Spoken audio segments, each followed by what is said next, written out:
नमस्कार प्रिय दर्शकों, स्वागत है आपका हमारे YouTube चैनल। जय माता रानी। भक्तों, नवरात्रि हिंदू धर्म के सभी त्योहारों में से एक प्रमुख त्योहार है और हमारी सनातनी हिंदू पंचांग के अनुसार शारदीय नवरात्रि के पर्व का विशेष महत्व होता है।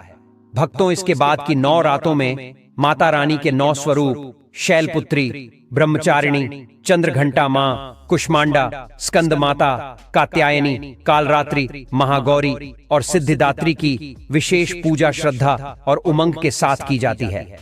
भक्तों, हमारे हिंदू पंचांग में माना गया है कि इन 9 दिनों दर्शकों, हम कहानी शुरू करें और आप इस वीडियो में खो जाएं। इससे पहले अगर आप हमारे चैनल पर पहली बार आए हैं तो हमारे YouTube चैनल सब्सक्राइब करें। प्रिय दर्शकों, अगर आप भी भगवान श्री कृष्ण को सच्चे दिल से मानते हो तो कमेंट में सच्ची श्रद्धा से जय श्री कृष्ण जरूर लिखें। इन 9 दिनों में मां दुर्गा से जुड़ी सभी शक्तियां जागृत हो जाती हैं। इसलिए इन दिनों में मां दुर्गा की संपूर्ण विधि विधान से पूजा करने से आपकी सभी मनोकामनाएं पूर्ण होती हैं। भक्तों, 5 महिलाओं को नवरात्रि का व्रत कभी नहीं रखना चाहिए। माता रानी ऐसी महिला से कभी खुश नहीं होती और घर में हमेशा दरिद्रता का माहौल बना रहता है और इसका असर पूरे परिवार पर बना रहता है। इसीलिए आप जान लीजिए, अगर आपने गलती से भी नवरात्रि का व्रत रख लिया है तो आपका व्रत खंडित हो जाएगा और आपको घोर पाप लगेगा। जान ले, कहीं आप भी इन 7 महिलाओं में से तो नहीं हैं। भक्तों, तो अभिजीत मुहूर्त में कलश स्थापना करना बहुत ही शुभ और मंगलकारी माना जाता है। जो भी माता का भक्त नवरात्रों में माता रानी की पूजा शुभ मुहूर्त में करता है तो वह पूजा बहुत ही शुभ और मंगलकारी मानी जाती है। इससे समस्त देवी देवताओं की कृपा प्राप्त होती है और पूजा पाठ का फल कई गुना फल भक्तों को प्राप्त होता है। भक्तों, इस बार के नवरात्रि बहुत ही शुभ और मंगलकारी माने जा रहे हैं। घर में सुख, समृद्धि, धन, दौलत और शांति प्रदान करती है तथा घर से गरीबी और दरिद्रता का नाश करती है। घर में माता रानी का आगमन होता है। लेकिन क्या आप जानते हैं, कुछ ऐसी महिलाएं भी हैं जो इस व्रत को न रखें तो अच्छा है, नहीं तो आपको माता रानी के क्रोध का सामना करना पड़ सकता है। मान्यताओं के अनुसार आज हम जिन महिलाओं के बारे में बात करने वाले हैं उन्हें नवरात्र के व्रत से हमेशा दूर रहना चाहिए, नहीं तो आपके साथ कुछ बुरा हो सकता है। आपका पति किसी संकट में आ सकता है। तो चलिए भक्तों, जानते हैं। भक्तों, नवरात्रि का व्रत शास्त्रों के अनुसार अगर आप किसी भी व्रत को दिखावे के तौर पर करते हैं तो यह घोर पाप माना जाता है। ऐसा करने से आप देवी देवताओं का मजाक ही नहीं उड़ाते बल्कि आप पाप के भागीदार भी बनते हैं। मां भगवती ऐसे लोगों से कभी प्रसन्न नहीं होती बल्कि उसको बर्बाद कर देती है। मां दुर्गा तभी प्रसन्न होते हैं जब आप सच्चे दिल से उन्हें पुकारें, पूजा पाठ और शास्त्रों का पालन करें। भक्तों, नंबर 2, तलाकशुदा। महिला शास्त्रों के अनुसार जो महिला शादीशुदा या पुरुष तलाकशुदा है, ऐसे अगर पति पत्नी में अनबन होते हैं तो वे लोग नवरात्रि का व्रत कभी न रखें। ऐसा करने से मां दुर्गा कभी खुश नहीं होती। आपकी जानकारी के लिए बता दें, शादी 2 दिलों का बंधन है जिसके बंधन में आजीवन रहना होता है, न कि अलग अलग। माता रानी टूटे हुए जोड़े को स्वीकार नहीं करती। टूटे हुए जोड़े का व्रत रखना, पूजा पाठ करना शुभ नहीं माना जाता है, बल्कि माता रानी तब प्रसन्न होती है जब बंधन में हो। खास तौर से अगर पति पत्नी अगर साथ में व्रत रखें तो माता रानी सबसे अधिक प्रसन्न होते हैं और बहुत ही शुभ वरदान देती है। भक्तों, ऐसे में मां भगवती बहुत प्रसन्न होती हैं। इसीलिए दोनों को मिलकर पूजा पाठ करना चाहिए, न कि अलग अलग।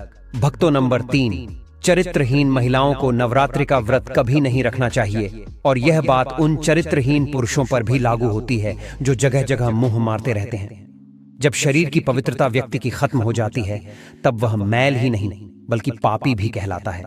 इसीलिए आपकी पूजा कभी सफल नहीं हो सकती। यह व्रत आप कभी ना रखें। भक्तों, नंबर 4, अगर आपको बार बार गाली देने की आदत है तो आप जितनी जल्दी हो सके इस आदत को छोड़ दें। अगर माता रानी को प्रसन्न करना है तो घर में लड़ाई झगड़ा छोड़ दें, क्योंकि जिस घर में लड़ाई झगड़ा होता है उस घर में माता रानी कभी नहीं आती है। और व्रत में पूजा पाठ करना है तो जुबान से अधिक मीठे बोली ही बोले, ज्यादा कड़वे बोली। माता सरस्वती का अपमान होता है और आप पाप के भागीदार बन जाते हैं। भक्तों, नंबर 5, अगर आपको कोई गहरी बीमारी है तो आप इस व्रत को न रखें, जैसे उदाहरण के तौर पर शुगर की बीमारी, दिल की बीमारी, हार्ट अटैक, शरीर में कमजोरी होना, चक्कर आना, बीपी का बढ़ जाना, शरीर में दर्द होना, तो आप यह व्रत कभी ना रखें, नहीं तो आपके साथ कुछ भी हो सकता है। इसीलिए सावधान रहें।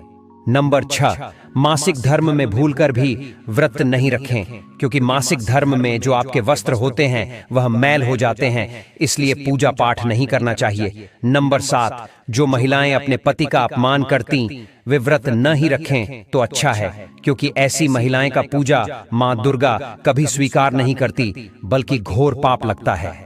भक्तों, नवरात्र आ चुकी है ऐसे में यह चीज घर में लाने से माता रानी खुशी खुशी अपने घर में चली आती है। इस चीज को घर लाने से माता रानी अवश्य प्रसन्न होती है। यही चीज नवरात्रों पर घर में लाना बहुत ही शुभ और मंगलकारी माना जाता है। तो चलिए जानते हैं। भक्तों, नंबर 1, 16 श्रृंगार का सामान नवरात्रि के दौरान घर में लाना बहुत ही शुभ और मंगलकारी माना जाता है। ऐसे में घर के बने मंदिर में रखने से जन्म जन्मांतर की गरीबी मिट जाती है और मां दुर्गा की कृपा सदैव घर पर बनी रहती है। पूरे वर्ष माता रानी की कृपा आप और आपके परिवार के ऊपर बनी रहती है। शास्त्रों में बताया गया है कि नवरात्रों के दिनों में 16 श्रृंगार का सामान घर के मंदिर में होना बहुत ही शुभ और मंगलकारी माना जाता है। या आप जिस जगह घर में माता की आसन नवरात्रि व्रत करने के लिए स्थापित कर रहे हैं, उस जगह पर 16 श्रृंगार का सामान रख दें। ऐसा करने से मां दुर्गा की कृपा सदैव घर पर बनी रहती है। मित्रों, नंबर 2, सोना चांदी या तांबे के सिक्के जरूर रखें। शास्त्रों के अनुसार सोने चांदी या तांबे से बनी किसी भी धातु को खास तौर से नवरात्र के 9 दिनों में पूरे 9 दिनों तक घर के मंदिर में रखने से बहुत ही शुभ और मंगलकारी माना जाता है। नवरात्र के दिनों में सोना चांदी तांबे घर में लाने से इसका फल कई गुना बढ़ जाता है। इसीलिए सोना चांदी या तांबे के सिक्के माता रानी के पास अवश्य रखें। इससे माता रानी बहुत प्रसन्न होती है। भक्तों, नंबर 3, शंख और गंगा जल धर्म शास्त्रों के अनुसार नवरात्रों के अवसर पर शंख घर में जरूर लेकर आए। माना जाता है कि जिस घर के मंदिर में शंख नहीं रखा होता तो वहां पर देवी देवता कभी वास नहीं करते। शंख का सनातन धर्म में बहुत ही बड़ा महत्व होता है। नियमित शंख को बजाने पर कई गुना सकारात्मक ऊर्जा प्राप्त होती है और नकारात्मकता ऊर्जा को नष्ट करती है। धन की देवी मां लक्ष्मी अति प्रसन्न होती है। वहीं धर्मशास्त्रों के अनुसार जिस घर के मंदिर में गंगा जल नहीं होता तो वह घर अपवित्र माना जाता है। गंगा जल मंदिर में अवश्य रखा होना चाहिए। यदि आप घर में गंगा जल लाने में असमर्थ हैं तो अपने आसपास किसी पवित्र स्थान, किसी तीर्थ स्थान का पानी लाकर घर में रखें। भक्तों, नवरात्रि में मां सरस्वती का प्रिय मोर पंख घर लाकर घर के मंदिर में रखने से कई सारे फायदे हैं। खास तौर से नवरात्रों के दिनों में मंदिर में मोर पंख जरूर रखें। ऐसा करने से मां दुर्गा बहुत प्रसन्न होती है। भक्तों, अब बात करते हैं माता रानी को नवरात्रि में कौन सी चीजें अर्पित कर सकते हैं। भक्तों, भूलकर भी माता रानी को यह चीजें कभी अर्पित मत करना, नहीं तो सारी जिंदगी बर्बाद रहोगे। जिंदगी भर रोने के सिवा कुछ नहीं मिलेगा।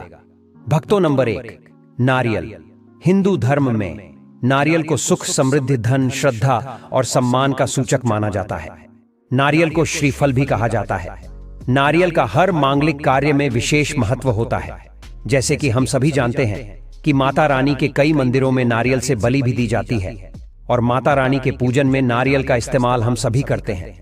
खासकर कलश की स्थापना नारियल रखकर ही की जाती है। माता रानी के पूजन में हम नारियल इस्तेमाल करते समय कुछ गलतियां कर बैठते हैं।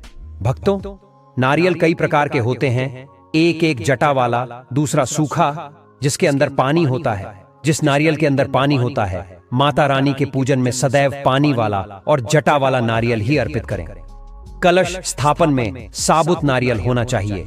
नारियल चटका हुआ या टूटा हुआ नहीं होना चाहिए, क्योंकि साबुत नारियल ही पूर्ण और पवित्रता का प्रतीक होता है। साबुत नारियल ही सुख समृद्धि का प्रतीक होता है। साबुत नारियल को ही श्रीफल यानी कि मां लक्ष्मी का फल कहा जाता है। नवरात्रि में माता रानी के कलश की स्थापना करते समय जटा वाला और पानी वाला नारियल ही कलश पर स्थापित करना चाहिए। साथ ही यह ध्यान रखना चाहिए कि नारियल को दैव कलश के नीचे लेटा कर रखना चाहिए। घट स्थापना यानी कलश स्थापना करते समय कभी भी नारियल को खड़ा करके नहीं रखा जाता। नारियल को सदैव लेटाकर ही कलश के ऊपर रखा जाता है। साथ ही नारियल को स्थापित करने से पहले आप नारियल को लाल कपड़े में लपेटकर आप नारियल को कलश के ऊपर स्थापित करें। शास्त्रों के अनुसार कलश के ऊपर जब सही तरीके से नारियल रखा जाता है और सही प्रकार का नारियल रखा जाता है, तभी ही व्रत और पूजन का पूर्ण फल प्राप्त होता है। यह भी ध्यान रहे कि महिलाएं माता रानी को नारियल अर्पित कर सकती हैं, लेकिन कभी भी माता रानी के सामने नारियल को भूलकर भी न तोड़े, क्योंकि नारियल बीज रूप होता है, यानी कि नारियल में बीज होता है और स्त्रियां बीज रूप से ही शिशु को जन्म देती हैं। इसीलिए कभी भी महिलाओं को नारियल नहीं तोड़ना चाहिए। भक्तों, नंबर 2, लौंग। हम सभी माता रानी के पूजा में इस्तेमाल करते हैं, लेकिन लौंग का इस्तेमाल करते समय एक बहुत बड़ी गलती कर बैठते हैं। हमेशा ध्यान रखना चाहिए कि माता रानी को कुछ भी सामग्री अर्पित करें, उसके साथ में लौंग अवश्य अर्पित करनी चाहिए। नंबर 3, तुलसी के पत्ते। भक्तों, नवरात्रि में माता